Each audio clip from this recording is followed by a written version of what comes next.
Nakakapanibago kasi syempre sanay tayo dun sa hatak ng 400 natin, but then again, dumudulas.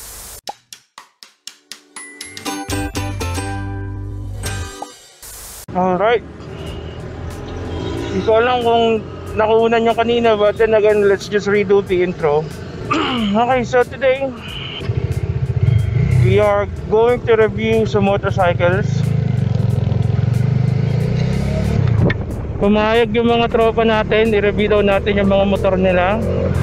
So dito lang tayo sa Villar Sipag lang tayo, C5 extension. Malapit lang yung dito sa amin. Hindi na ako masyadong nag-set up ng ng kung ano-ano. Di na ako nag-boots, di na ako nag-gloves, dito lang naman. Pero dito lang din ang ikot ng review natin dito sa Villar Sipag. So we're gonna test out those motorcycles. I-review natin para sa mga naghahanap. And also, testing natin tong bago nating camera. Meron tayo dito yung GoPro Hero 4K. Okay, so yung audio niya won't be coming from the camera itself. It will be coming from a mono external mic na nakakonect dito sa ating phone. So huwag natin i-expect yung audio quality ng Hero 4K sa video na to, okay? Alright, so with that said, hopefully nandito na rin sila maya maya. So mauna lang ako to test things out kasi kakakuha ko lang ng memory card. And we're gonna test the things out.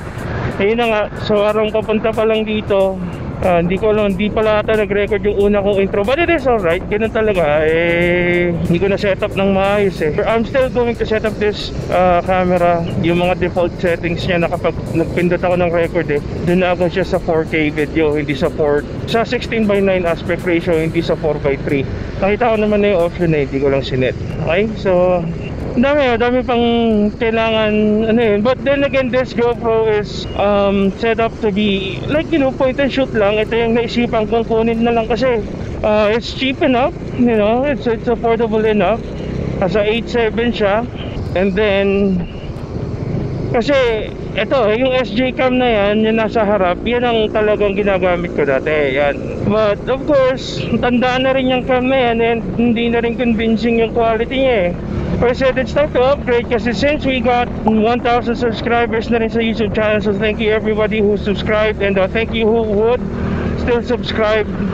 Sabi ko, it's time to kind of invest na rin, not fully, pero syempre may mga trabaho tayo. We haven't really posted anything since nung nagkatrabaho ako because nag-a-adjust ako ng body clock, and then yung energy ko talaga very much spent kahit weekends, honestly.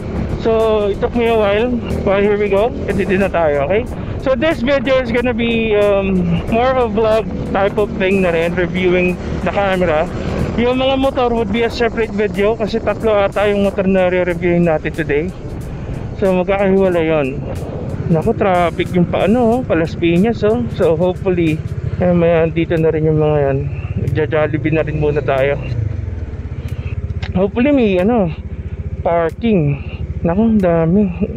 Linggo nga pala ngayon, tapos undas pa. We're gonna try. Uy, may ng motor trade. Ano kaya yan?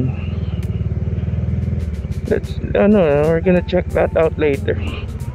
Ay, yun, sakto. Tignan natin yan mamaya. Uy, may giorno. Dito tayo.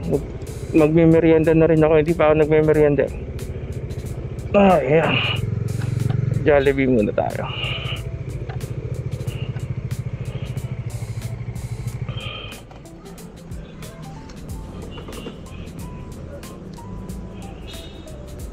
Alright boys, kita-kits na lang mamaya.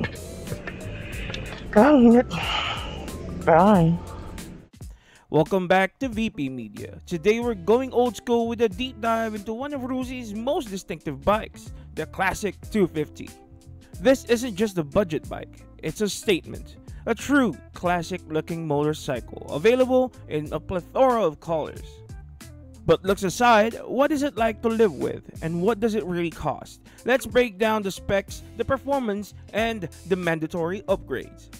Let's start with the hard numbers. Despite the classic styling, this is a capable machine. The 2025 suggested retail price, or SRP, is a very competitive 96,000 Philippine pesos.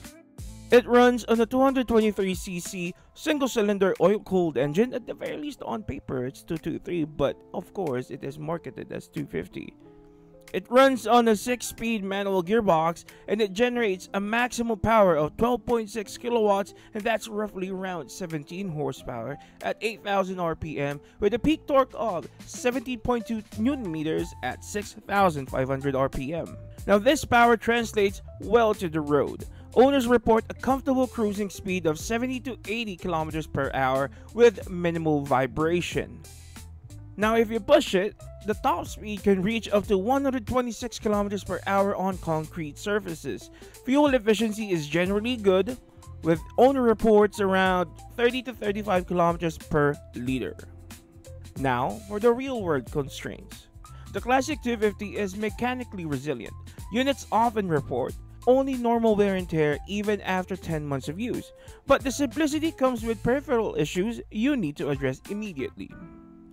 First of the cons of this motorcycle is when tackling long mountain roads like those approaching Tagaytay, the engine's power band demands that you keep the high revs above 7,000 RPM in 4th gear, often requiring downshift to 3rd to maintain momentum. Next is the safety component flaws. This is the most crucial part. The stock tires, while visually appealing, are substandard. They can cause wobbling on uneven asphalt, and riders report losing confidence during downhill cornering. And lastly, braking and visibility. On long downhill sections, the front hydraulic disc brakes are susceptible to overheating and fade, meaning you have to rely heavily on alternate braking techniques and engine braking.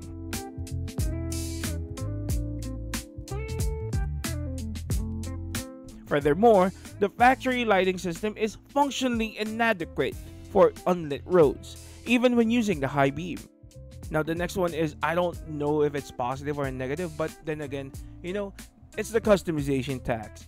The consensus among owners is that the Classic 250 demands an immediate customization tax. To ride this bike safely and optimally, you absolutely must budget for quality tires like Michelin or Pirelli. And of course, improve the lighting immediately after purchase. This motorcycle actively appeals to the rider who enjoys continuous modification, or butingting as we call it, as maintenance and diagnostics are straightforward due to its mechanically simple design. Now here comes the one of the good sections of this video. I want to show you guys my riding review of this motorcycle. We are going to show you a footage of me riding Editor Julius's Classic 250. Now disclaimer, his motorcycle is not brand new, but it was brand new to him, of course. It's 3 years old already, but it runs well, it runs great, and I'm proud to show it to you. Okay, so here's the footage. Alright, so ito yung Rossi Classic ang tropa natin. This motorcycle is probably how much? Malulunod pa eh, oh. Alright, so this is the Rossi Classic 250 review. This is not an initial review. Matagal ko nang nagagamit tong motor na to sa tropa to eh.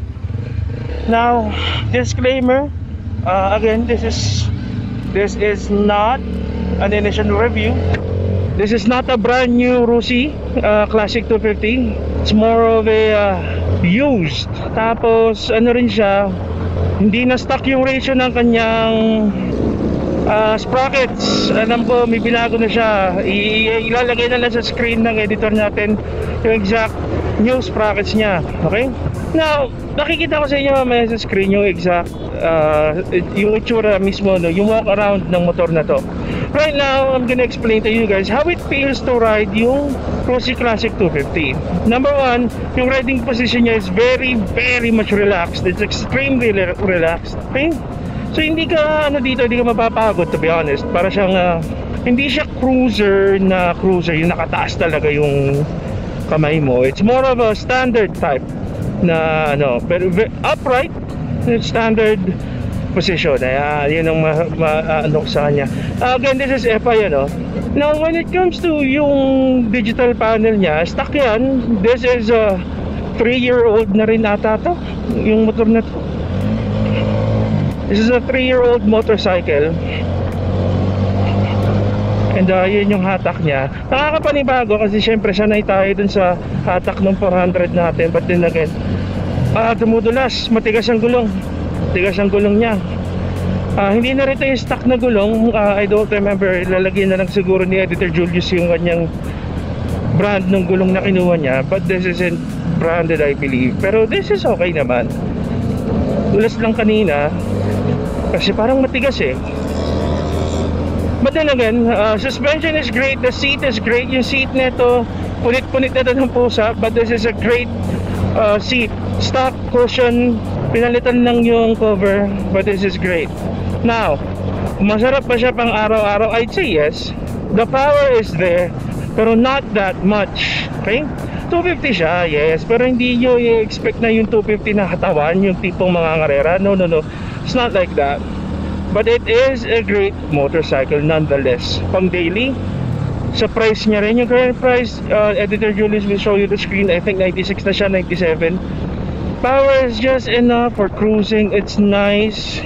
It's not boastful. Hindi siya, pero malakas ang dating. Yun ang maganda sa motor na to. Malakas ang dating. I'm cruising around 4th, 3rd, 4th, 5th gear. Ayan. Ngayon 4th ako. Hindi siya magde-demand na parang hatakin mo, pigayin mo. No, it's not like that. Alaga naman to sa change oil and tune up. Pero may ano rin eh, something na rin siya sa valve.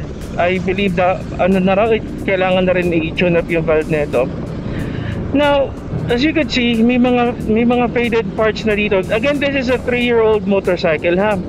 And yung may-ari nito, hindi mahilig magpunas, as you can see. But sabi niya kasi yung patina daw na yan, part yan ng classic aesthetic. So I don't mind, it's okay, I understand. Kasi ako rin naman tamad ako magpunas-punas eh, di ba? Now, going back, yung side mirrors niya maganda, stock yan. Okay? Wala siyang, hindi niya pinalitan yan. So that's hanggang ngayon okay pa siya. Siguro kung madalas lang ito pinupunas-punasan, it would be better. Okay? So, handling, feeling ko matigas lang yung gulong niya. I'm not really sure, or malambot.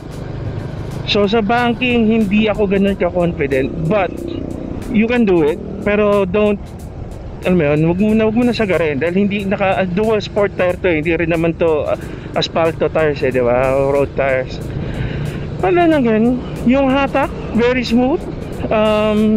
Again, malakas na siya. Kung mag-ano ka, if you're gonna come from maybe 150cc, mga ganyan, matutuwa ka sa hatak nito. Okay? Very immediate yung power. Although yung dulo lang medyo alanganin. Yung Titan, ganito rin. I used to have a Titan. Ganun din ang problema ko nun. Parang hatak, pero pag sa akyatan naman ng bundok, ang dali. Hindi ka mahirapan doon. Unting piga lang, nandun ka na. Okay? So iniikot ko lang to just to show you guys na maganda to pang cruising. So I'm cruising at 54, 56 kilometers per hour. At ayan, 60. Swabe lang. At 5th gear 60, kahit medyo may angat, bababa yan, ba? Sak lang. Hindi siya hindi siya salbahing motor. Alam niyo, salbahe lang siyang tignan. You know, but it's not demanding you to be, it's not demanding you to be a sporty rider. It's not demanding you to be fast. Actually, pag ito yung motor mo, pipiga ka, pero it won't really, hindi siya katulad ng KTM. Yung KTM kasi pag ginamit mo, gusto niya, pipigain mo siya. Yung Dominar may pagkaganon din eh, kasi KTM din naman ang makina nun eh. Iba lang yung tune. But as you can see, medyo may vibration yung niya, matalbog ang suspension sa harap. Not sure kung sa gulong na yun or sa suspension sets. Of course, this is a 3-year-old motorcycle. Or sa daan. Maybe sa daan. Kanina hindi ko masyadong ramdam yan eh. I think matigas nga yung gulong niya. But it's alright. Ayoko nang palitan kasi yan yung setting niya eh. Sa akyatan, 4th gear, as you can see, swabe. 50 kilometers per hour, 52, and 49, swabe. Andito na ako sa apex ng tulay. Di nahirapan in 4th gear, and I'm quite a hefty guy, I have to say. Asa 120 kilos din ako mahigit. Diba? So engine braking is nice, and ramdam na ramdam. And disclaimer din pala, nakakalkal to, no? Kalkal yung pipe nya. This isn't stock, so kung maririnig niyo yung exhaust, this isn't stock. And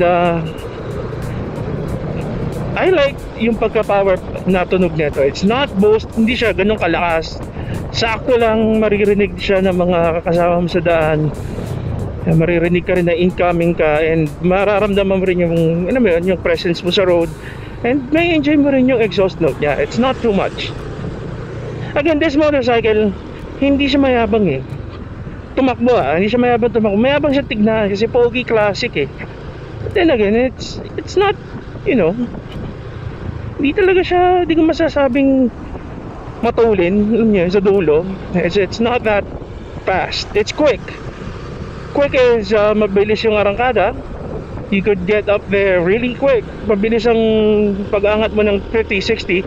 Pero to get to 90, parang medyo hirap yung pull na yon. Pero aabot to 100 plus sure ako. Pero yung pull, I'll try. Kasi again, this isn't stock, sprocket ratio. I'll try to do a pull. Pero ang dami kasi sasakyan. It's not really, advised. Okay. So again, yung tipid sa gas nito, our editor Julius will show yung actual computations niya on his actual daily use. But this is a very nice motorcycle nonetheless. Okay, so gilid tayo. Kukunan ko lang to ng ano niya. Ay hindi, doon na tayo. Sige natin.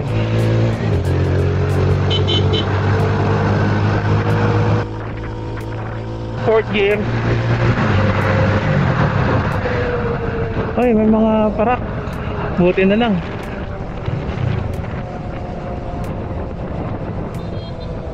Pini ko bago nga gulong nito, kaya siguro dumulas pa tayo kanina. Kukunan ko siya ng walk around mamaya. Ayan.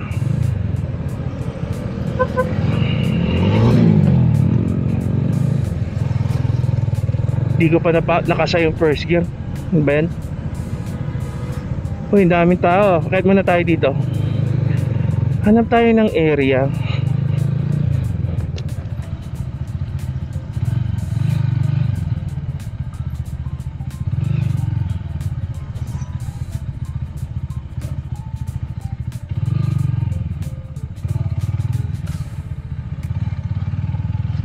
Tayo ng area para makakuha natin siya ng walk around niya. Okay, I think this is a good spot to do like a walk around, no?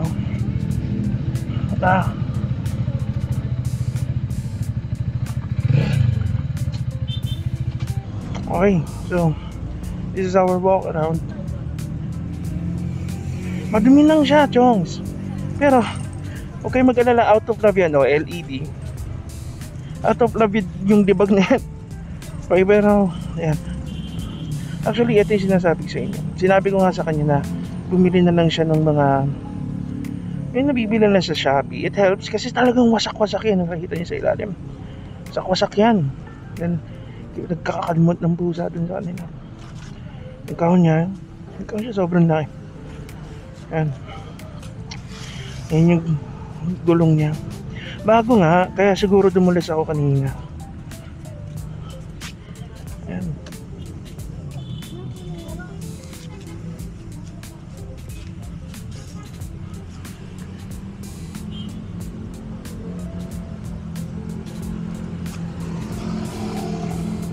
So, Classic 250i. Ayan siya. It's a very nice motorcycle, I have to say. Mag-add na lang ako ng more thoughts later sa post. But then again, this is the Rossi Classic 250i. Well, I hope you guys enjoyed that clip of me riding Editor Julius's motorcycle. It really is a great motorcycle. But you should go out, borrow one from one of your friends or from someone else. It's just a great piece of machinery on a budget. Now, with all that said, the Classic 250 is a solid platform built for longevity, provided you accept the need to invest a little extra upfront to fix the safety compromises. It's a workhorse for the proactive enthusiast. Now, next time, we swap the retro feel for modern tech as we dissect the Rusi RFI 175 Maxi scooter. Don't forget to like and subscribe so you don't miss part 2. Ciao! Mahal na mahal yung isa't isa.